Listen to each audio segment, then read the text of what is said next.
నా దగ్గరికి ఒక 50 లక్షలు ఉందని వచ్చిండు అప్పు, క్రెడిట్ కార్డులు ఇవన్నీ 50 లక్షలు ఉన్నాయి సార్. దానికి దగ్గర నెలకు 2-3 లక్షలు నేను ఈఎంఐలు కడుతున్నా, అది మన మినిమం పేమెంట్లు కడుతున్నా. నా జీతం 1,50,000 ఉన్నది, నేను 2 లక్షలు ఈఎంఐ కడుతున్నా. నేను 1,00,000 కట్టాక ఇంకా 1,00,000 కట్టాలి, మళ్ళీ ఆ 1,00,000 అప్పు తెస్తున్నా, మళ్ళీ బతకడానికి అప్పు తెచ్చుకుంటా సార్ అని వచ్చిండు. నీ 1,00,000లా నువ్వు ఇంకా 1,00,000 అప్పు తెచ్చి కార్డు కడుతున్నావు, నువ్వు బతకడానికి 1,00,000 తెచ్చుకుంటావు, 10 నెలలు 2 లక్షలు డెబిసిట్ లో పోతున్నావు కదా, నీకు ఫస్ట్ మంత్ నుంచే నీకు పాజిటివ్ లోకి వచ్చే విషయం చెప్తా అని చెప్పిన. చెప్పండి సార్ అన్నాడు. మార్గదర్శిలో 50 లక్షల చిట్టి 50 నెలలు వేస్తే ఎంత అని అడిగిన. నెలకు ₹1,00,000 కట్టాలి సార్ అన్నాడు.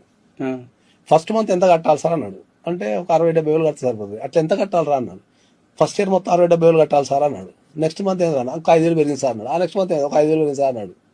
నువ్వు 50 లక్షలు చిట్టి వేసి నువ్వు ఎత్తుకుంటే ఎంత వస్తుంది రా అన్న. 30 లక్షలు వస్తుంది సార్ అన్నాడు. నువ్వు 50 లక్షలు చిట్టి వేసి నువ్వు ఒక 2 నెలలకు 3 నెలలకు ఎత్తుకుంటే నీకు 30 లక్షలు నెట్ క్యాష్ వస్తుంది. ఓకే, నువ్వు కట్టాల్సింది ఎంత 30 లక్షలకి? 60,000 first year, second year 70,000, third year 80,000. నువ్వు ఎక్కడ 2.5 లక్షలు కట్టేది నీకు ఎంత పడిపోయింది?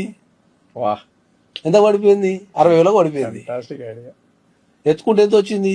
32.5 లక్షలు వచ్చింది నీకు. 32 లక్షలు పెట్టుకొని అందరిని పిలిచి కూర్చుంటే 1 డేలో మొత్తం సెటిల్మెంట్ అయిపోతుంది. 1,50,000 60,000 కట్టుకుంటున్నాడు, వాడు 60,000 బతుకుతున్నాడు సుఖంగా. అయిపోయి ఇంత సింపుల్ సమస్యకి చచ్చిపోతా అంటారు కదా.